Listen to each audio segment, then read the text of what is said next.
Assalamualaikum warahmatullahi wabarakatuh. Bismillahirrahmanirrahim. Ini cerita ya, sebenarnya saya di sini tuh lama sekali sama Profesor Zaini. Saya mau curhat tentang seni ya, seni memaknai Quran. Ada ulama yang cari aman. Jadi kalau nafsir Yasin, Alif Lam Mim ya wallahu a'lam. Dan itu bagus karena ya siapa yang nggak tahu kalau wallahu a'lam. Ada yang nekat itu nebak-nebak, A itu apa, lam itu apa, mem itu apa. Ini ya tepak-tepakan, bisa dianggap klenik, bisa dianggap dukun. Tapi dari sekian tafsir itu, saya cenderung ngikuti teori umum bahwa andaikan Anda orang Indonesia, kalau mau menjelaskan anak-anak, ini saya beri penjelasan A sampai Z, A, B, C, D gitu. Jadi memaklumatkan bahwa kita akan mengkaji itu secara tuntas. Mungkin dalam kultur kita, wis tak terangno A sampai Z. Wis tak delok mulai rambut sampai sikil. Ya. Sudah saya lihat mulai rambut sampai kaki. Nah, jadi itu ibaraton anil idhah bikullil wuduh. Jadi itu dianggap penjelasan yang begitu detail. Sehingga Alif Lam Mim itu ya dianggap kayak, pokoknya Quran ini menjelaskan ABCD. Itu mukhatabnya, itu pasti paham maksudnya demikian. Terus kedua menyangkut apakah yang dingendikakan Allah, yang difirmankan Allah itu mewakili atau kuliah? Kuliah itu mewakili totalitas. Misalnya begini, kalau kita nikah sama perempuan, misalnya namanya Sri gitu, bisa saja punya adik namanya Dwi atau punya mbak namanya Dwi. Lama-lama kadang misalnya kita nyesal sebagai manusia, kok cantik adiknya itu atau cantik mbaknya itu. Kemudian Islam melarang wa antasma'u binal ukhtaini, kamu tidak boleh menikahi dua bersaudara secara langsung. Tapi itu pun kalau kamu anggap sebagai panduan hukum itu bahaya. Karena melahirkan pertanyaan, gimana kalau ponakan dan buliknya? Jadi kita nikahi Sri, buliknya masih cantik, terus kita nikahi juga, boleh enggak? Sebab itu zaman Rasulullah SAW ketika baca ayat wa antasma'u binal ukhtan, zaman itu Nabi menambahkan, juga kamu enggak boleh nikahi perempuan plus buliknya. Sehingga wa antasma'u binal ukhtan itu dianggap ibaratun an hurmatil jam'i bainal mahromen, itu dianggap pelarangan menikahi dua perempuan yang ada unsur apa? Mahram. Lalu pertanyaannya, kenapa Allah hanya menyebut dua saudara? Karena yang potensi masih sama-sama cantik ini dua saudara. Jadi Allah tidak perlu melarang wa antasma'u bainal mar'ati wa jaddatiha. Karena kalau itu kan orang-orang agak-agak waras kan kira-kira gitu, masa tertarik cucunya karena umur 17 juga tertarik mbahnya yang 80 tahun, kira-kira ndak usah dilarang juga nggak kepikiran kan gitu. Tapi kalau saudara kan kepikiran. Makanya banyak kalau mbaknya mati, wong Jawa itu ngeduni, mbaknya meninggal terus nikah adiknya. Kadang adiknya meninggal juga nikah adiknya lagi. Itu kalau orang tuanya masih nekat bisa habis anaknya. Saya pernah punya teman tuh mbaknya dinikahi mati, nikahi lagi adiknya mati. Lu adik ketiga mau dinikahkan lagi. Saya tantang itu habis anak kamu kalau gitu. Nah, sehingga kita yang nekuni fikih itu tahu wa antasma'u binal ukhtan itu bukan harus ukhtan. Dan makanya terus ulama mengingatkan bahayanya berpegangan Quran enggak didampingi ulama karena nanti akan bilang yang diharamkan Quran itu al-jam'u binal ukhtan, hanya mengumpulkan dua saudara. Berarti sama bulik bude boleh, sama mbah boleh, itu bahaya sekali. Karena memang zaman itu Nabi hanya menambahkan wala binal mar'ati wa ammatiha wala binal mar'ati wa kholatiha, juga enggak boleh menikahi perempuan plus bulik baik dari bapak maupun bulik dari apa? Ibu. Nabi zaman itu tidak menambahkan walai binal mar'ati wa jaddatiha karena dikira itu normalnya orang pasti tidak kepikiran nikah perempuan plus mbahnya karena umurnya pasti terpaut jauh. Kemudian ada lagi misteri tafsir yang pasti ulama itu beda. Misalnya begini. Dalam cerita-cerita karomatul aulia dan kita yang nekuni ilmu itu kita percaya lah. Soal yang nggak percaya ya monggo, ini karena tidak tek Quran dan hadis. Ketika seorang Nabi Muhammad SAW di alam arwah, karena di hadis Mi'raj Nabi juga sering ketemu para nabi, di antaranya ketemu Nabi Musa, ketemu beberapa nabi. Itu hadisnya sahih bahwa Nabi sering ketemu para nabi di alam arwah. Dan ini punya efek di kitab tafsir nanti. Ada ayat tentang pertemuan Nabi Muhammad SAW dengan Nabi Musa. Singkat cerita di kitab-kitab wali diterangkan suatu saat Nabi itu dikomplain oleh Nabi Musa karena beliau ngendikan ulama ummati ka anbiya'i Bani Israel. kualitas ulama umatku itu sama dengan kualitas nabinya Bani Israel. Ini kan memancing sentimen. Kata Nabi Musa, benar saja masa saya nabi kok disejajari ulama gitu. Disejajari ketua direktur tadi, direktur studi Quran kan nggak terima. Masa saya nabi setara dengan LC MUI kan nggak terima. Dan itu menurut saya bagus Nabi Musa nggak terima itu. Saya sendiri juga nggak terima gitu. Akhirnya buktinya apa? Dalam cerita wali itu dipanggillah Imam Ghazali. Di cerita wali itu kata Imam Ghazali, nama kamu siapa? Ana Muhammad bin Muhammad Al-Ghazali At-Tusi Asy-Syafi'i. Jawabnya panjang sekali. Ana Muhammad bin Muhammad Al-Ghazali At-Tusi Asy-Syafi'i. Terus Nabi Musa, loh saya tanya nama kamu, kamu cerita bapakmu, mbahmu, madhabmu, daerah kamu. Terus kepanjangan, tanya nama kok ngomongnya panjang. Kata Nabi Musa, kata Imam Ghazali, Anda juga gitu di depan Allah yang hanya tanya wa ma tilka biyaminika ya Musa. Anda jawabnya kepanjangan qala hiya asaya atawakkau 'alaiha wa husyubiya ala ghanami wal yafiha ma'aribu ukhra. Padahal Allah hanya tanya yang dibawa kamu oleh tangan kanan itu apa Musa? Ini tongkat saya Gusti, tak pakai gini, tak pakai gini, tak pakai gini. Masih ada dan lain-lain wal ya ma'aribu ukhra dan masih banyak kepentingannya. Akhirnya Musa itu sadar. Ini di depan Allah yang maha tahu. Itu aja engkau beri penjelasan berlebih. Apalagi saya depan jenengan. Singkat cerita, di cerita itu Nabi Musa, ya betul, umat kamu memang pinter-pinter. Gitu. Pokoknya dia ngakui, beliau ngakui.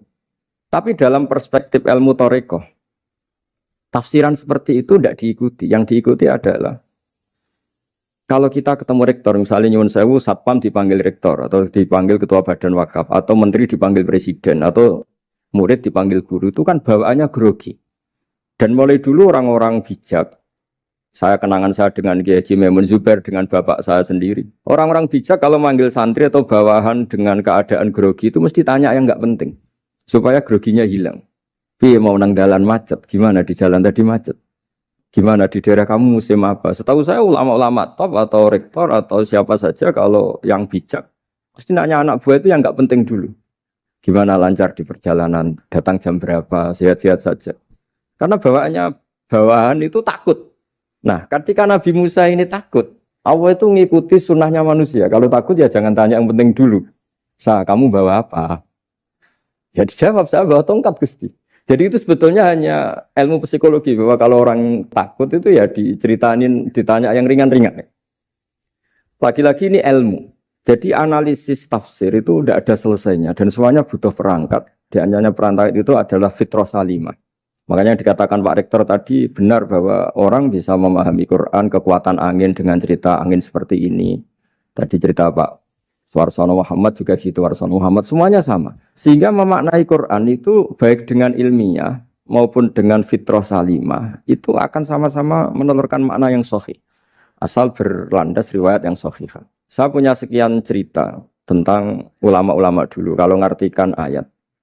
Misalnya Imam Syafi'i, beliau nekuni fikih. Beliau menghentikan orang yang tayamum di tengah perjalanan padang Sahara, yang karena tidak menemukan air, itu boleh tayamum kalau sudah tidak menemukan air. Syaratnya dia nyari-nyari dulu. Nyari-nyari dulu. Ditanya, kenapa harus nyari-nyari dulu padahal ini di padang pasir? Jawabnya Imam Syafi'i itu sederhana. La yuqalu liman lam yatlub lam yajid, wa innama yuqalu lam ya'rif. Allah itu ngendikan falam tajidumaan. Kemudian Anda tidak menemukan air. Di mana-mana tidak menemukan itu setelah mencari. Kalau tanpa mencari namanya lam ya'rif, tidak tahu. Ketika Allah ngendikan falam tajidumaan, artinya harus ada sabkut tolak, harus mencari-cari dulu baru menyimpulkan tidak menemukan. Jangan langsung tayamum tanpa mencari-cari. Karena Allah ngendikan falam tajidumaan. Kemudian kalian tidak menemukan air. Di mana-mana tidak menemukan itu ada mencari dulu sabkut tolak. Begitu di semua ayat. Lalu saya mulai 2002 atau 2003, saya sering sama Profesor Zaini, beliau bahkan sering di kontrakan saya di Wonokromo di Pleret sana. Kalau nggak tuntas dibahas dulu di bekas kantor rektorat ya, di atas itu. Saya di UI Press, di bawah, Pak Zaini di atas. Dan tiap hari ketemu. Saya intensif sama beliau itu ada 4 tahun. Makanya terjemah ini yang dulu saya ada ikut, yang direkonstruksi hampir 40%. Karena berdebat terus, terutama fikih. Akhirnya kita misalnya, ini curhat ya supaya sekaligus lapor ke Profesor Quraish Shihab, apa yang kita lakukan. Jadi UI sudah lama sekali menerbitkan tafsir Quran, pernah induk kemenak, juga pernah setengah induk setengah ikut, juga benar-benar akhirnya mandiri. Semoga perhitungannya bukan pasar, tapi ingin semoga, saya tidak tahu kalau hitungannya pasar itu tidak wilayah saya, tapi semoga tidak lah. Itu kita sering berdebat, itu tentang bolehkah memanfaatkan cerita Israiliyat untuk merekonstruksi ayat yang potongan dari cerita para nabi. Misalnya tahu-tahu kita ada cerita wahal ataka naba'ul khosmi istasawwarul mihrab istakhalu ala Dawud fafazi'a minhum. Kata fazi'a itu maknanya kaget. Itu kalau kita misalnya kamu apa tahu orang-orang yang melompat pagar kemudian Nabi Dawud ini kaget. Itu cerita itu bisa terbentuk meskipun orang-orang banyaklah pakar-pakar tafsir yang anti Israiliyat. Tapi kita bisa maknai itu tuh kalau misalnya kata kaget. Kenapa kaget? Nabi Dawud itu seorang raja, bahkan orang barat nyebut King David. Beliau punya 7 lapis pengawalan dan khusus kamar pribadinya itu tidak siapapun, tidak ada yang bisa masuk. Tapi tahu-tahu ada orang di situ. Makanya beliau kaget. Fafazi amin. Qalu la takhaf. Para orang-orang ini bilang atau kamu jangan kaget. Sudah tidak usah mikir kagetnya kata orang ini. Khosmani bakho ba'duna ala ba'din. Kita punya masalah sengketa dan Anda harus memutuskan sekarang. Singkat cerita, si orang ini cerita, orang atau malaikat itu cerita. Ini saudara saya punya kambing 99. Saya punya satu aja kok diminta. Menurut Anda gimana? Tolong putuskan yang benar. Abu Dawud langsung marah. Wah, kamu tuh dolim betul. Sudah punya 99, minta yang satu. Kamu dolim betul. Ngawur betul kamu. Oke, sudah deal gitu, sudah putus. Orang ini senyum-senyum santai terus hilang. Ternyata itu para malaikat. Terus wadon nadawudu annama fatannahu fastaghfara rabbahu wal kharara wa anam. Di banyak cerita Israiliyat itu Nabi Dawud itu istrinya 99. Tapi kurang lengkap kayak enggak ada yang seperti itu. Jadi walhasil di cerita itu ada Imra'atu Uria terkenalnya itu yang Nabi Dawud itu kepikiran menikahi itu. Singkat cerita akhirnya Uria ini meninggal, akhirnya dinikahi Nabi Dawud. Akhirnya beliau istighfar karena merasa salah. Saya masih ingat ketika Profesor Zaini. Ketika tak tanya, kenapa sudah punya 99 masih ingin yang satu? Gak ada yang seperti itu. Jadi namanya bawaan rakus manusia itu tetap aja gak ada yang seperti itu. Nah pertanyaannya, bolehkah puzzle ini ya kita rangkai dengan cerita Israiliyat? Yang Israil ini bisa iya bisa enggak, kata Nabi zaman Sugeng la tusaddiquhum wa la tukadzibuhum. Kamu ya jangan bilang iya, jangan bohong karena dari cerita-cerita Israiliyat. Tapi jangan juga bilang takdzib, bilang mendustakan, jangan-jangan benar. Nah, kita yang nekuni tafsir itu bingungnya ya. Makanya saya tadi sebenarnya bilang Pak Fajar bingung itu kalimat madhin itu muji. Memang bagusnya orang ilmuwan itu bingung. Kalau ilmuwan PD itu udah ilmuwan namanya, orang nekat itu. Ilmuwan itu harus satu teori diuji dengan teori yang lain, diperbandingkan, terus menyimpulkan saat ini saya memutuskan demikian. Tapi entah suatu saat itu khasnya ilmuwan karena dia harus mikir terus itu. Masih banyak yang seperti itu. Akhirnya ya kita nafsiri ya pokoknya kalau orang sudah punya 3 kok minta yang punya 1 ya rakus lah gitu aja sudah. Apa itu peristiwa perempuan, apa peristiwa harta, peristiwa jabatan. Jadi kalau sudah punya jabatan 1 kok ingin jabatan yang lainnya, anggap saja rakus gitu aja. Terus lalu itu simbol. Makanya ini terus pertanyaannya. Ini apakah simbol ibaratun anman itoma, bahwa Allah nggak suka toma, atau memang itu fakta? Nah hal-hal seperti itu yang kita terus menekuni. Kemudian yang ketiga misalnya kita ini sebagai cucu yang kurang baik. Setiap kita pidato cerita dosanya Nabi Adam diusir dari apa? Surga. Dan saya itu orang yang insya Allah disayang Nabi Adam. Saya termasuk cucu yang baik. Di mana-mana saya cerita. Nabi Adam itu keren meskipun diusir dari surga. Karena Nabi Adam itu diusir dari surga itu bukan karena dia kepencut sajaratil khuldi. Itu enggak. Jadi ceritanya gini. Kata Allah, Adam kamu boleh makan apa saja. Kecuali 1 pohon ini. Kamu jangan makan buahnya. Nabi Adam nurut. Nah terus banyak kiai yang cerita. Gara-gara dirayu istrinya. Terus akhirnya cerita, jenenge wong lanang, pekampesane wong wedok. Kata istrinya, Tuhan yang bener aja, masa semuanya boleh kok, 1 aja gak boleh. Cara lomo gak menisan gitu. Cara Jawa itu, ya kalau sudah semuanya boleh, yang lebih mewah pun boleh, kok ini 1 gak boleh ini. Paling itu iseng maksudnya, sudahlah dicoba aja. Nah karena Nabi Adam itu merasa gak nyaman. Ada yang diredaksikan fa'akala itu makan. Tapi kalau makan tidak juga karena nggak nekat, karena beliau merasa tidak nyaman. Makanya sebagian diredaksikan dzaqo itu ngicipi saja karena nggak nyaman. Sehingga lafat akala dimaknani dzaqo juga dimaknani akala dalam konteks ini. Tapi di tafsir Ibnu Katsir diterangkan, kata kuncinya itu bukan di akala atau dzaqo, tapi waqa sama huma inni lakuma laminan nasihin. Jadi Nabi Adam itu ketemu iblis, setan. Terus iblis ini bilang, wallahi demi Allah, larangan itu sudah dicabut dan sekarang Anda boleh makan itu. Atau apalah sumpahnya iblis merayu itu. Ketika Allah tanya, ya Adam kenapa kamu makan sajaratul khuldi padahal sudah saya larang. Ini hebatnya Nabi Adam. Waqa sama huma. Wa izzatika ya Rabbi ma adzunnu anna ahadan yaklifu bika kadiban. Wa izzatika ya Rabbi ma adzunnu anna ahadan yaklifu bika kadiban. Misalnya saat kita punya teman yang biasa bohong dengan kita. Oke, biasa bohong kita tidak percaya. Tapi kalau teman itu bilang gini, kamu dipanggil rektor. Misalnya saat santri kamu dipanggil Mbah Maimun. Bawaannya orang takut karena bawahan tadi. Itu pasti tidak ngecek lagi. Meskipun yang cerita ini orang bohong, biasa bohong. Tapi ini dipanggil rektor, dipanggil ketua badan wakaf, ketua yayasan badan wakaf. Kan pikirannya tuh, waduh, mendingan coba-coba lah daripada bawaannya tuh mesti tidak mikir langsung. Nah, ketika nama engkau disebut ya Allah, ketika nama engkau disebut, wawahi saya ini benar kata iblis. Saya tidak kepikiran wa izzatika ma adzunnu anna ahadan yahlifu bika kadziban. Saya tidak pernah mengira ada seseorang atau makhluk siapapun yang ketika menyebut engkau kemudian dia bohong. Mencatut nama presiden itu buat orang fasik kan ya takut, nyatut nama rektor buat orang nakal pun takut. Apalagi ini nyatut nama Allah. Ini Allah sudah bilang kamu boleh makan ini. Nah, barokahnya jawaban itu sumastabahu rabbuhu fataba ali wahada. Nabi Adam saat itu juga jadi al-mujtaba, dia orang pilihan.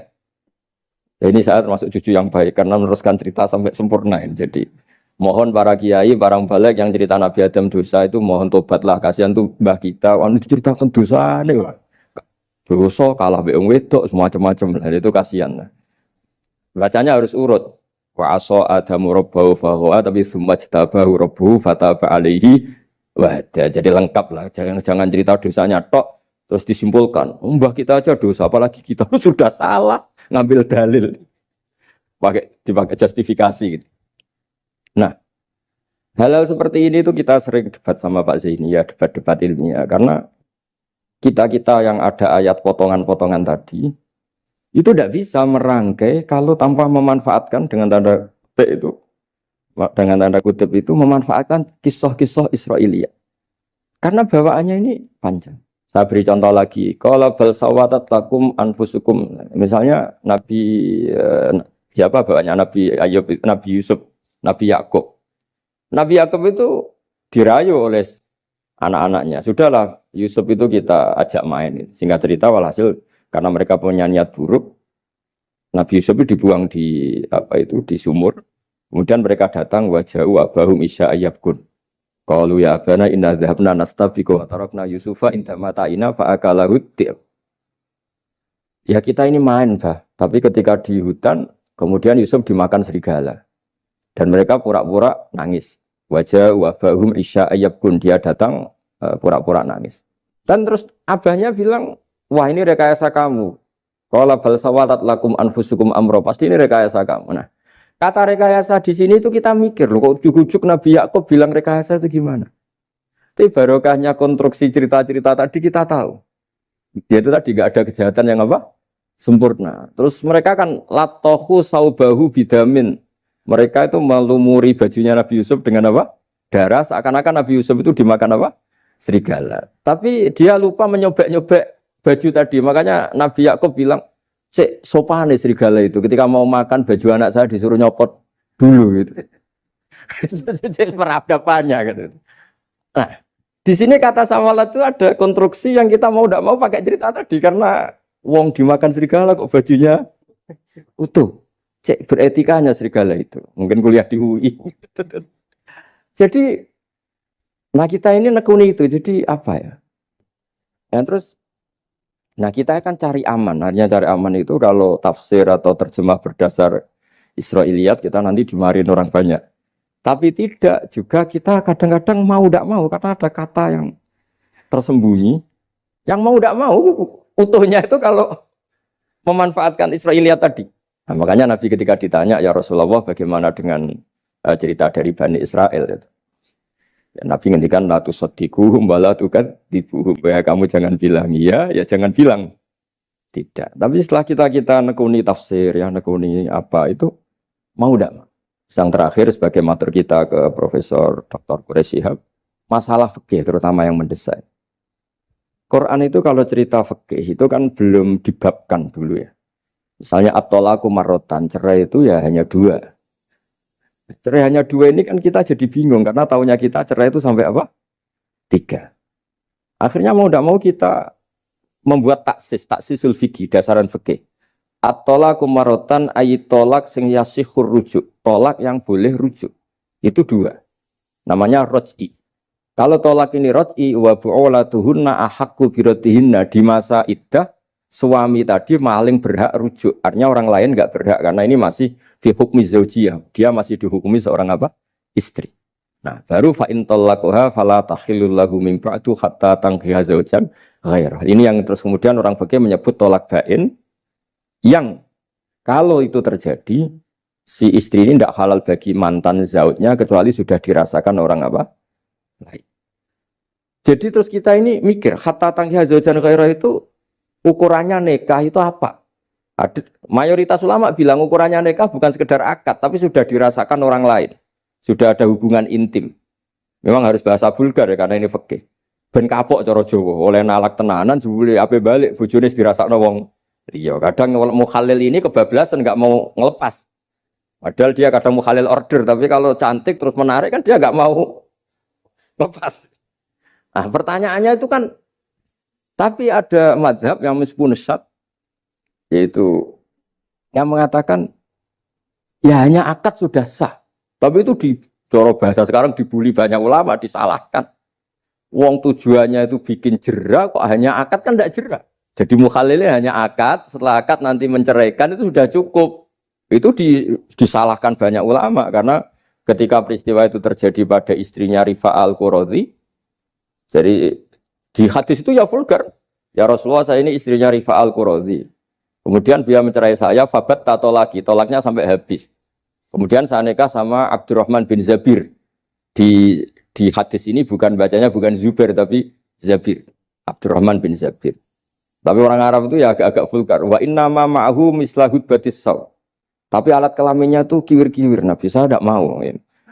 Terus Nabi tertawa-tawa di hadis itu ya, kalau sama tertawa ini sudah sunnah Rasul, karena mas di hadis itu fatabas sama dohikan. Nabi itu tertawa sampai coro Jawa guyu ngakak. Fatabas sama dohikan, bukan fatabas sama mutabas. Tapi di semua teks hadis fatabas sama dohikan. Nabi tertawa-tawa. Kamu ingin ya sama suami kamu yang pertama. Terus Nabi ngendikan la kata hatta yadzuqa usailataki wa tadzukina usailata. Enggak, sehingga kamu merasakan dia dan dia merasakan kamu. Sehingga ulama mengatakan hatta tankiha zaujan ghairah adalah sampai hubungan suami istri untuk menjadi mukhalil yang, maksud saya di sini juga matur sama rektor sama ketua badan wakaf ini enggak gampang ngamanati jadi direktur. Makanya Pak Fajar minder itu sudah bener. Mendingan noto sandal dari kanan jadi kiri, kiri jadi kanan gitu. Karena PR-nya itu besar dan nanti diaudit. Apalagi kalau dapat gaji lebih besar lagi. Makanya ini kalau bisa Pak Rektor, Pak Badan Wakaf ini nggak usah digaji supaya hisapnya ringan. Sudah keliru dapat uang kan berat hisapnya. Ya dulu tanya Profesor Zaini, bertahun-tahun saya kerja di itu nggak kepikiran gaji, sampai sekarang nggak kepikiran. Pak Zaini tahu kalau saya ikhlas. Saya bilang, kok ada orang ikhlas gak Pak? Saya ini anak kiai, cucu kiai, ajaran paling pokok ya ikhlas. Sebetulnya bukan ikhlas banget, karena kalau digaji kok salah itu hisapnya berat. Nggak salah dapat gaji. Jadi mohon ini dipakai percontohan pertama. Ya ini kan kita saudara semua, relax saja lah. Dipakai percontohan apa? Pertama ada direktur studi apa Pak On tambah apa? Tambah gaji ya. Tambah follow sih kata ketua DPPAI ini ya. Jadi ini semua matur kita ke Profesor Quraisy Shihab supaya beliau nanti bisa ngendikan. Saya termasuk orang yang sangat menghormati beliau dan insya Allah nanti saat tanggal 6 April atau apa juga mau sowan beliau. Dan beliau juga sering curhat, saya juga sering baca tafsir Al-Misbah beliau di Muqaddimah. Dan rata-rata ya curhat. Mau tahlili efeknya gini, mau du'i. Tapi karena memang kita ngadepin teks yang umurnya sudah hampir berapa? 1000, berapa Pak Tamjiz? 1400 berapa? SG 400 berapa. Tapi tadi makanya kan kita kalau nerjemah terus saya di antara yang saya usulkan ke Profesor Zaini saat itu, saya mau ikut tim asal ada catatan kaki, terus ada beberapa tambahan catatan kaki supaya tadi wa antas mau binal ukhten itu kalau kita misalnya kita kembali ke Quran hadis, Quran saja. Nah kalau ke Quran saja yang diharamkan wa antas mau binal ukhten, padahal di sini juga wala binal mar'ati wa ammatiha wala binal mar'ati wa kho. Terus kita sebenarnya ingin nambahi wala binal mar'ati wajat tadi. Tapi kan kayaknya enggak kepikiran. Nah, ada orang kok. Tapi kalau mbak atau adik itu kepikiran kan? Karena kalau ketemu temannya kan, saya sering punya teman yang dapat dua-duanya teman saya. Kok kamu nikah yang ini? Ya Gus, ajane ayu Mbak Yunis dirabi wong. Ya, atau yang ayu adiknya juga, wah saya keduluan Gus ajane, aku tak incer adik. Ambek bapaknya dijokno Mbak Yunis. Lah yang potensi masih begitu itu kan saudara kan. Makanya ini yang dilarang Allah wa antas mau benal ukhten, karena yang potensi masih ada rasa ya benal ukhten. Tapi bukan berarti yang lain boleh. Makanya hadal jam'u al muharram wa ibaratun an hurmatil jam'i benal mar'aten sing ada hubungan nasab. Jadi tidak harus antara apa? Saudara, tapi dua perempuan yang ada hubungan apa? Nasab. Yang andai kan salah satu itu lelaki gak boleh kawin, maka dua perempuan ini tidak boleh tahta rajulin wahid. Nah, kemudian ulama bikin kaidah itu ya, dua perempuan yang andikan salah satu ini kok lelaki gak boleh kawin, maka tidak boleh dikumpulkan oleh satu lelaki finikahin wahid. Misalnya sepupu itu kan andikan misalnya kamu nikahi Dwi punya sepupu Sri, dari awal kan sepupu itu boleh nikah. Maka andikan kamu poligami dengan cara seperti itu kan gak masalah. Yang masalah itu apa? Dua perempuan yang andai kan salah satu itu lelaki nggak boleh apa nikah, berarti dua perempuan ini tidak boleh tahta rajulin wahid. Artinya benal ukhten ini dianggap ibaratun angkada. Kalau dalam bahasa Balawi disebut itlaqul ba'di wa iradatil kul, yang disebut sebagian tapi maknanya utuh. Nah hal-hal seperti itu memang berat. Makanya ini direkturnya sudah nyerah itu, tapi lebih gampang nyerah lagi kalau nggak dapat gaji. Karena kalau nyerah tok gajinya diterima tuh kayaknya gimana gitu.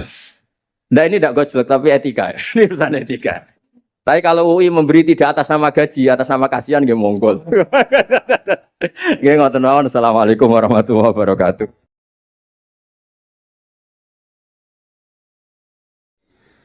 Pulau badhe cerita menawi elek kula mboten ngertos mergi tuwa kula umure. Dados riyen buyut Baidi niku ngapalno Quran niku dibiayai Mbah Hamzah Sato. Dados Sayyid Hamzah Sato niku Sayyid Ageng Al-Alim Al-Alama sing manggen teng pundi Sedan.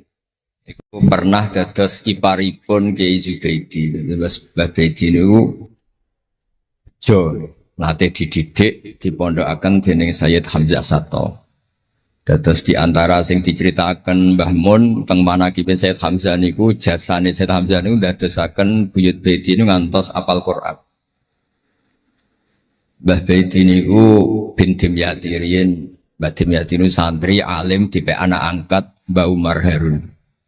Terus ulama sarang Fiddaurisani riyen paling sepuh, paling disepuhaken asmanipun Mbah Umar Harun. Mantunipun Mbah Ghazali. Niku Mbah Mun sering cerita riyen niku buyutem Kudus Kiai Maksum kepengin di mantu sarang. Terus buyut kula Hafsah nggih buyut lek-lek kula niki dipondokaken teng sarang. Tapi riyen dereng enten pondok terus dititipaken tiyang terus dipacaki ben ketok ayu dari ben santri sarang ku seneng niku sing rati duka istiad model semudi. Alhamdulillah saiki putu-putune pun pinter seneng tiyang niku pun barokah. Mboten usah diwarai pun pinter. Riyen mboten enten pacaran, mboten enten WA, mboten enten napa. Tapi singkat cerita niku terus buyut Hafsah niku dikersakno Mbah Umar dinikahaken anak angkat. Ini ku Mbah Dim Yati. Dinikahaken Mbah Dim Yati.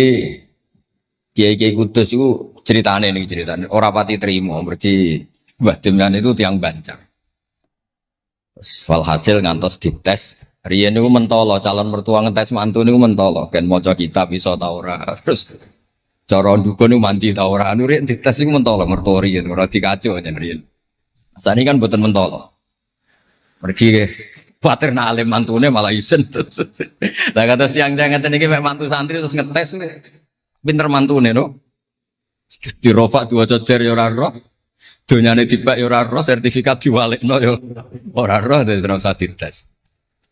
Walhasil singkat cerita terus buyut niku angsal kalian. Badhe Yati niku angsal Mbak Hafsah.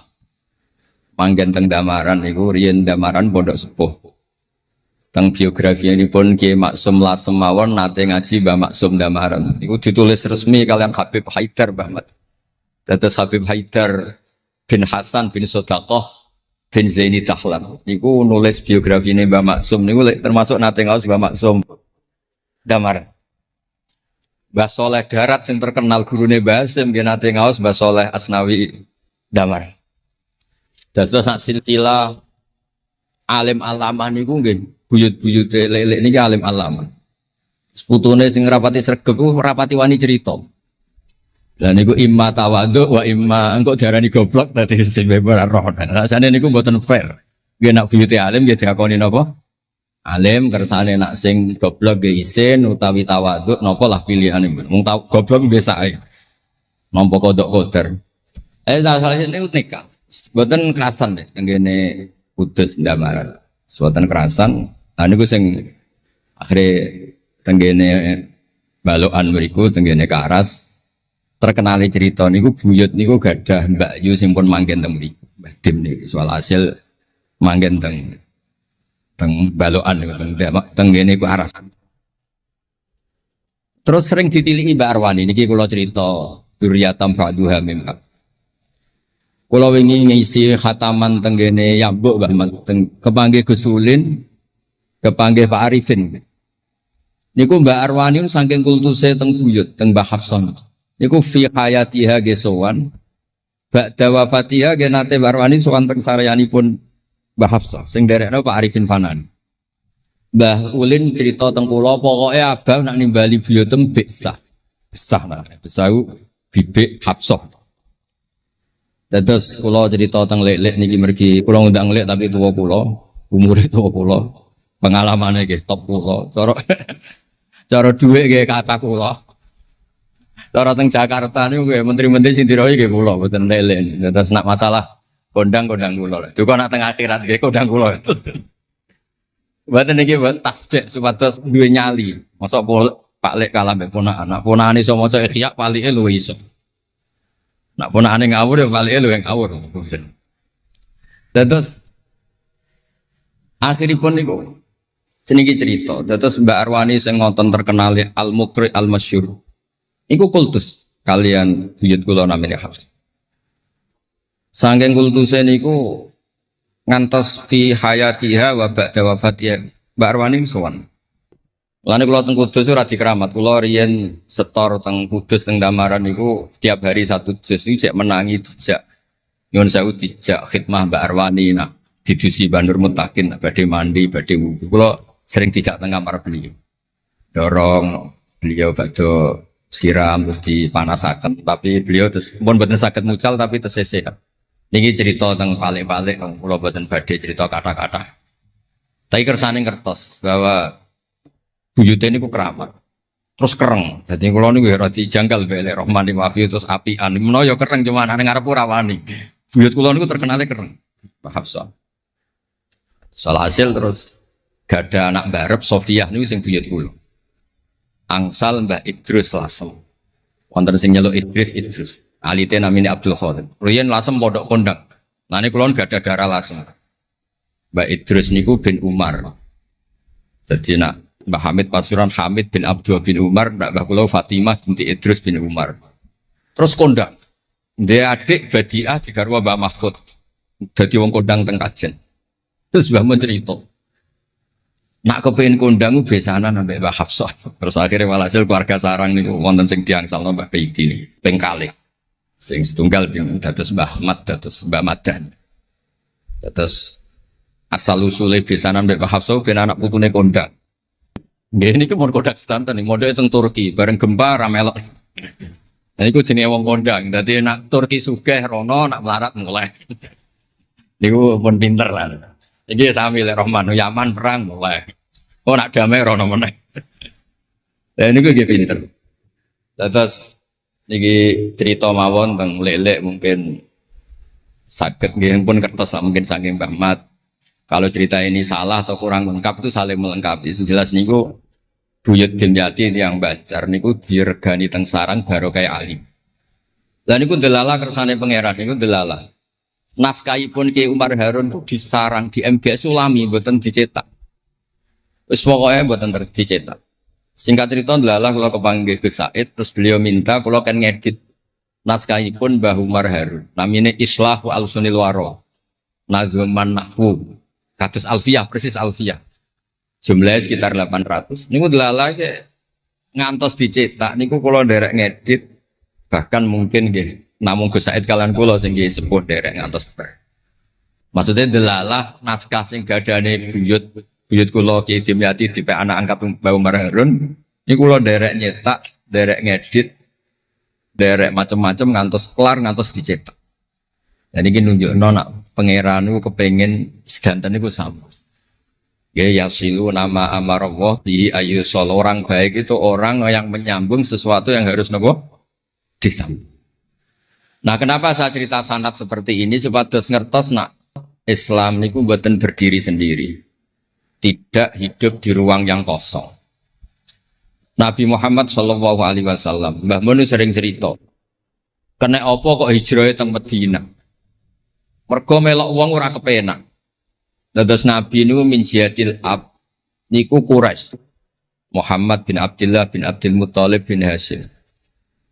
Delalah pangeran ngersakno Said Abdullah badhe wafat niku tindak teng Yathrib. Terus gerah terus dirumat mbek keluarga saking ibu. Keluarga saking mbah ibu sakjane tapi tiang gampangnya ngomong saking ibu. Mulane Mbah Mun sering cerita wa kana qad ijtaza bi akhwalihi bani Adi minat taifatin Najariyah. Delalah Said Abdullah niku tindak teng Madinah terus dirumat kalian tiang Bani Najjar. Terus beliau teng mriku gerah. Terus gerah wa makatha fihim syahron saqiman yu'aluna sukmahu wasyaqwa. Gerah di rumah. Singkat cerita nganti wafat. Wafatnya teng perjalanan wangsul. Ketika Nabi pertama teng Madinah niku sing nyambut nggih Bani Najjar. Nabi paling nyaman difasilitasi tanah di saking Banin Najjar. Mergo niku akhwalu Abdul Muthalib. Tapi wong nak nyeritakno gampangane omong akhwalu Abdillah sakjane akhwalu Abdul Muthalib. Wis gampangane cerita niku wilayah ahli ta'arif. Dados tiyang niku mboten saged ninggalno keluarga. Tenggene Mekah di rumah tiyang Quraisy. Tenggene Madinah di rumah akhwal keluarga saking ibu. Mulane Mbah Mun sering cerita nasab iku ya kok bapak sing pancer wali. Tapi nak sekedar keluarga niku nggih nasab dari ibu itu ndak bisa diabaikan. Mergi sing rumat Nabi niku wa kana qad ijtaza bi akhwalihi bani Adi minat taifatin Najjar. Terus Nabi itu mboten saged hidup di ruang kosong, kedah enten rencana Tuhan. Nah, coro Said Ali ini ada khossasatul qudrah. Terus rencana Tuhan ngeten. Nabi itu kalau di Mekah niku kumpul tiang-tiang sing ummiyin terbelakang. Terbelakang ora rowan, ummiyin niku ora rowan. Rarowan ini penting kangge jaga originalitas supaya orang itu original. Tapi tidak ada kompetisi. Bareng teng Madinah niku wonten kompetisi. Ini sing peneliti kompetisinya ku lucu, rada aneh. Sampai kitab Hayatus Sahabah niku nak ceritakno ngeten. Tiang Ansor niku tiang sing moh kalah. Moh kalah iku kepengin menang-menangan. Krungu wong Yahudi nak jagongan niku wah, kapan ya Nabi akhir zaman niku turun. Wes kapan pengurus Nabi turun itu kapan? Nabi akhir zaman.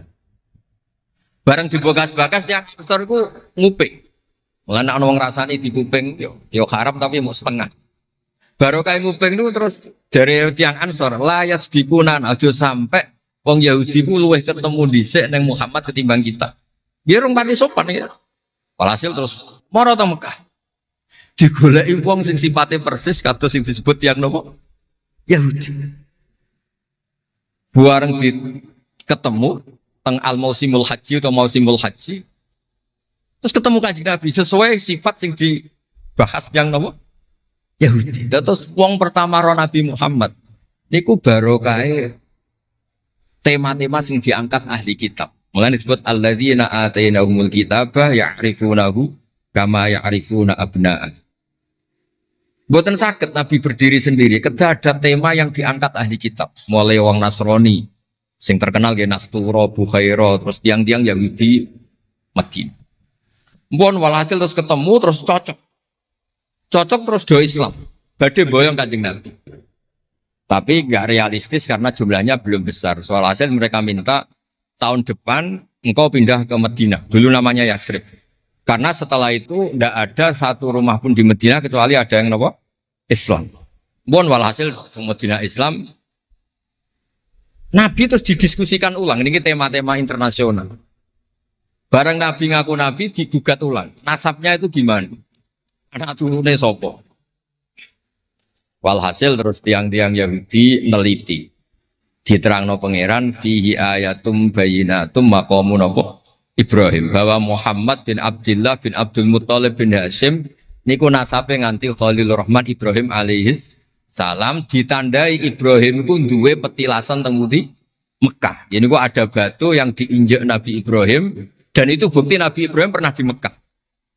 Kalau pernah di Mekah berarti ninggal turunan teng Mekah. Tapi teori itu juga bisa dibantah. Bisa saja anaknya dibawa pulang ke Palestina. Maka yang diceritakan Allah itu inni askantu min dzurriyyati.